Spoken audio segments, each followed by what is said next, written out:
All right. Hi, everybody. I'm Paula Hood. I'm co-director of Blue Mountains Biodiversity Project, and thank you so much to everyone for being here, and also for the organizers for pulling this amazing event together. And I'm really thrilled to be here today on the first panel with my colleague, Dr. Angela Sanada, the Precious Lands Project Leader for the Nez Perce Tribe, and we'll be hearing from her in just a little while. The organization I work with, Blue Mountains Biodiversity Project, is a small grassroots nonprofit, and we work to protect and restore the natural ecosystems of the Blue Mountains and Eastern Oregon Cascades. Field surveying is the heart of the work that we do, and so you can see us doing some field surveying here. And so we take the information that we collect in the field, and we use that to inform our public comments, our objections, and also to pressure the agency to, and can you guys hear me okay? Okay, to pressure the agency to stop or modify logging. So I'm often surprised by how little many folks know about, from other parts of the state in particular, about forests in Eastern Oregon.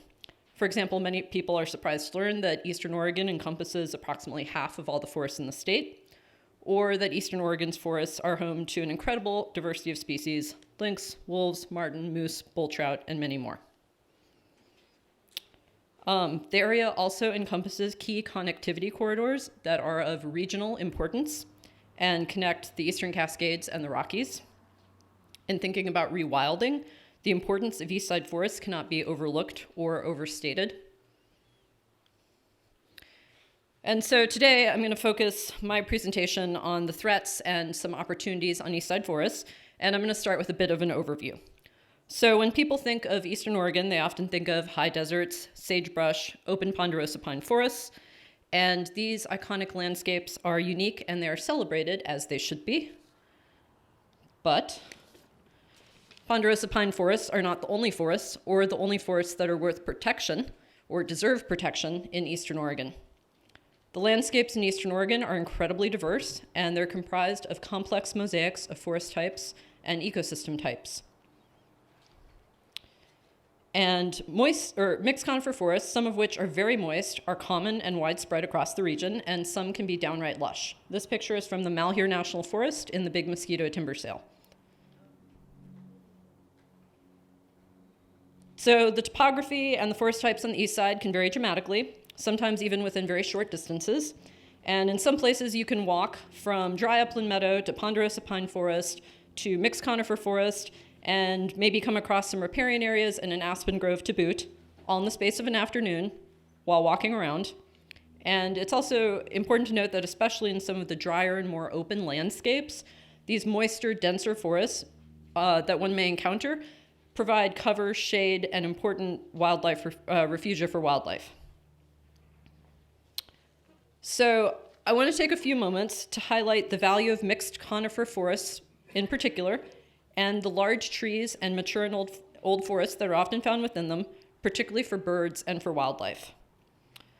Specifically for large trees, for example, birds such as northern saw-whet owls, white-headed woodpeckers, and black-backed woodpeckers rely on large trees, and there's many more on the list. You don't have to read them all. I just wanted to give you the idea that they exist and that they're not just abstractions. And here are some examples of birds that rely on large trees and are also specifically associated with a mixed conifer forest and or fir-dominated forests. And I also want to note here that all of these examples that I'm showing here are birds that unfortunately have either seen declining populations according to the Breeding Birds Survey, and or they're considered climate endangered or climate threatened by research from 2015 by Langham et al. And there's lots of other wildlife species that rely on mixed conifer forest and have strong associations specifically with mixed conifer forests, and there are a few examples. And of course, large trees eventually die and they turn into large snags. Snags and dead wood provide some of the most, if not the most, important wildlife habitat in forests. And that habitat, unfortunately, is often at a deficit, particularly in managed forest stands. So, unfortunately, large trees, mature and old forests, particularly in mixed conifer forests, are increasingly being targeted for logging on the east side. So, as part of this increased push for logging, the agency recently rolled back meaningful protections for large trees for approximately 9 million acres on 6 national forests in eastern Oregon and southeastern Washington. And just to note, large trees are defined as those equal to or greater than 21 inches in diameter by the agency. So previously, as part of the rules known as the Eastside screens, logging of trees over 20 inches in diameter was prohibited in most situations.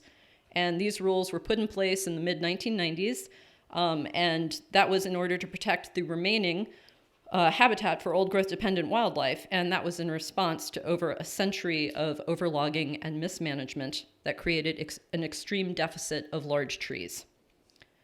Unfortunately, during the last days of the Trump administration, these protections for large trees were severely weakened. They were changed from a clear enforceable standard to a suggested and much squishier and less enforceable and less clear guideline. Also, grand fir trees up to 30 inches in diameter and less than 150 years old lost all protection.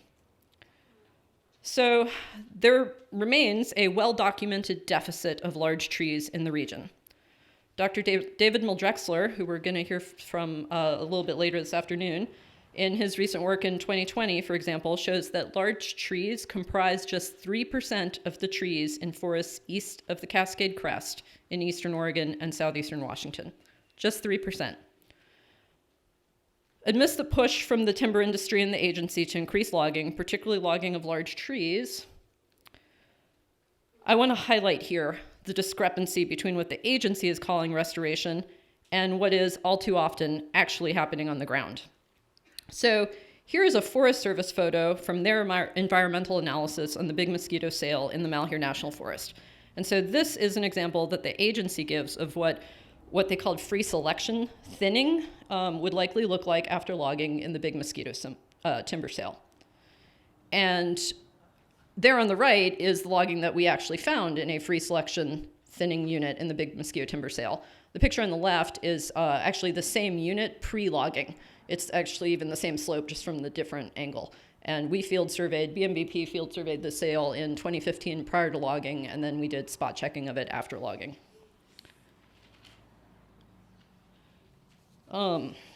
So the Forest Service claimed that the big mosquito timber sale, which includes the logging of large trees, would help save large and old ponderosa pines.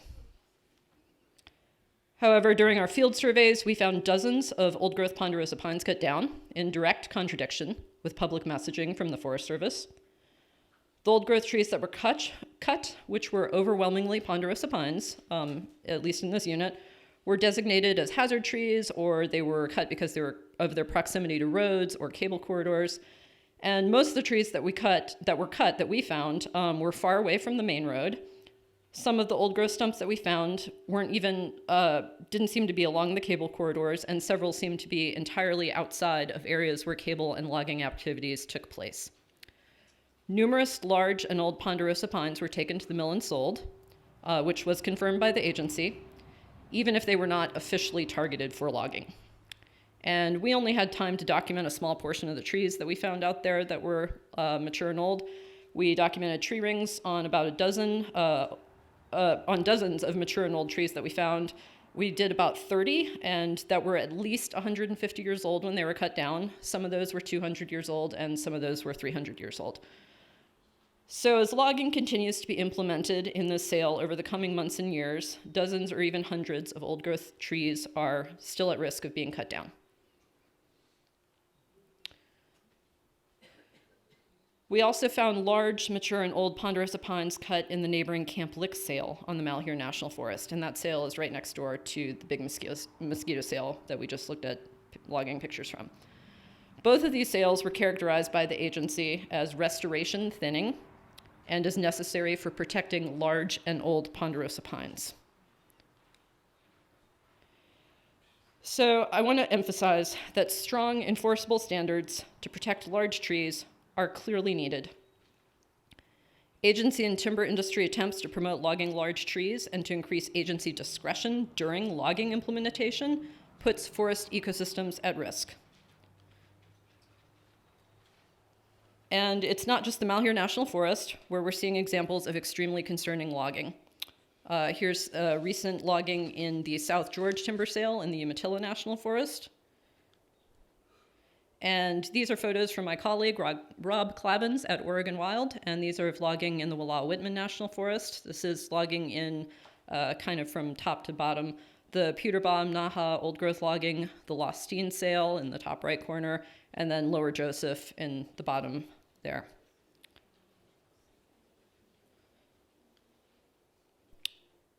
It's also important to note that logging on the east side is occurring in the context of what the agency has pushed as an increased pace and scale of logging.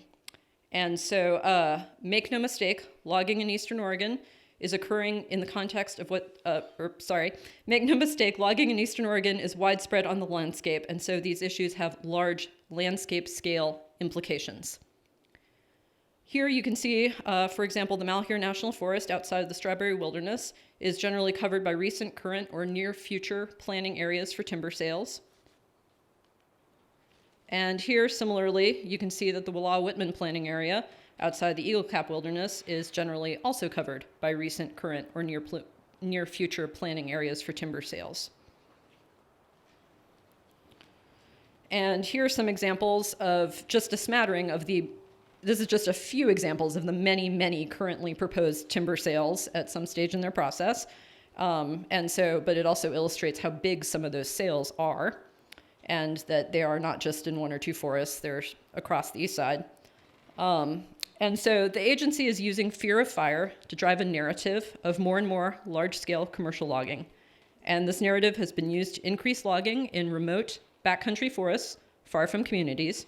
It's been used to push for massive timber sales, for decreased environmental review, for fewer opportunities for public involvement, and for more and more agency discretion and flexibility, including increased agency discretion around logging of large trees.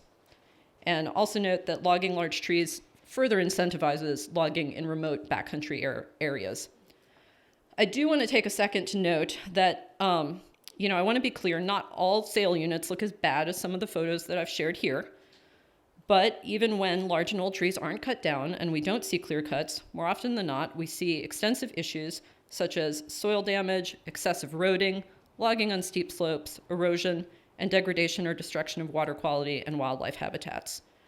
The widespread collateral damage caused by a commercial logging program on the national forests comes with huge ecological costs. And I also do want to take a second to note that it's not just about large trees and mature and old forests. Other forests, such as young forests and snag forests or post-fire forests, are also very important.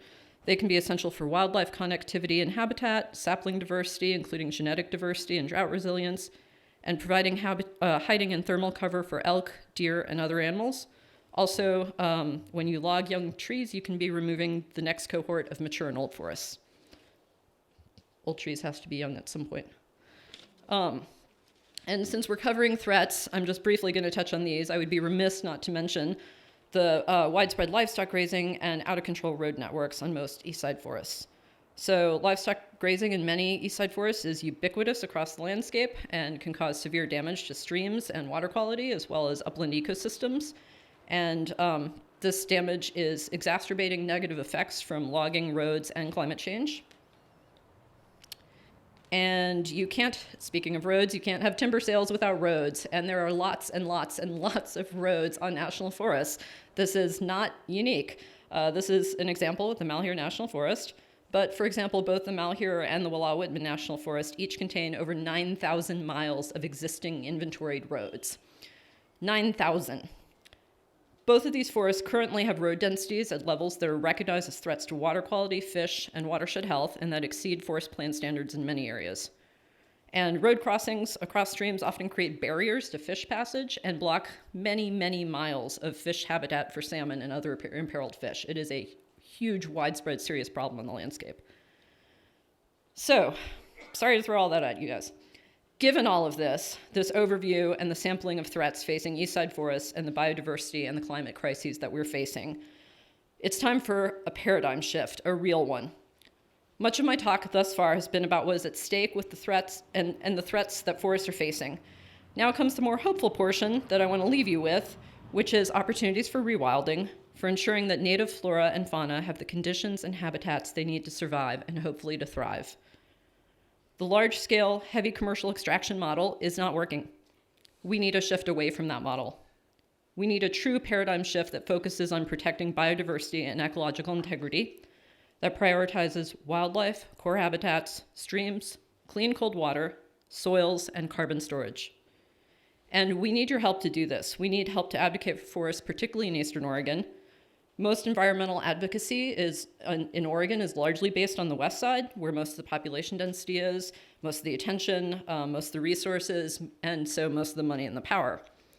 And so Eastside forests often get overlooked or shortchanged, unfortunately. And so we need everyone's help to ensure that strong protections are in place for Eastside forests, and to fight as hard for these forests and their ecological integrity as is done for Westside forests. They deserve no less. A basic place to start: stop logging large trees and stop logging in mature and old forests on the east side. We cannot afford to lose any more mature and old forests, nor can we afford to lose any more of these big old trees, these biological legacies. The prohibition on logging large trees needs to be reinstated. We need clear, strong, enforceable standards. And we need your voices to the agencies and to elected representatives to make that happen. We also have important opportunities to rewild our streams and rivers by removing artificial fish passage barriers, primarily caused by roads. I want to make a note here that BMBP supports tribal rights to access lands and have their treaty rights upheld, including rights such as gathering traditional plants and hunting, and the access to do so. We need a healthier relationship with fire. My colleague Angela will be focusing her talk in large part on fire. And I just briefly have a couple brief notes. I know I'm a little bit over time. We've been working with, before I wrap up, several groups have been working together on a variety of issues and efforts to tackle these issues. That includes BMBP, our group, and also groups like Central Oregon Land Watch, Greater Hells Canyon Council, Oregon Wild, and others have been working together to defend Eastside forests. So please sign up. Sign up for our email list, follow us and allied organizations in the areas for how you can engage. We are always looking for volunteers. Come out to the field with us, help us field survey these timber sales. And you can talk to me or our director, Karen Coulter, who's somewhere in the audience and is raising her hand. And then one final note is that somewhere in the audience is Tom Buchel with a board that he's got a Green Ridge board. So another opportunity that I just want to mention quickly before I wrap up is that the Green Ridge timber sale in the Sisters District of the Deschutes National Forest is just due north of here, within spitting distance of where we are. And it has some really beautiful and special mixed conifer forests. It's home to spotted owls. It has been recognized as crucial for providing clean, cold water to imperiled fish in the Metolius River. And especially given how heavily roaded and overlogged much of the region is, and how important it is also for wolf recovery, and for ungulates and deer and elk cover and all the rest, we really need to protect these areas. And Sisters Trail Alliance has also been doing a lot of great work to try to highlight some of that work that needs to be done, as Western Watershed Project is. Okay, and so now I'll just go ahead and wrap up. I want to leave you with just a quick thought, and that is, we should be working to protect communities by working around communities, not by ineffective and costly logging in the backcountry. I'm hopeful that the public is beginning to awaken to the disconnect between what the Forest Service claims is restoration and what is actually happening on the ground far too often. I'm hopeful that there have been more unified voices speaking clearly and loudly in defense of ecological integrity, wildlife, and clean cold waters in Eastern Oregon. Let's keep it up and ensure that the tide keeps shifting and gains even more momentum. And with that, I'm going to turn it over to my colleague, Dr. Angela Sandana.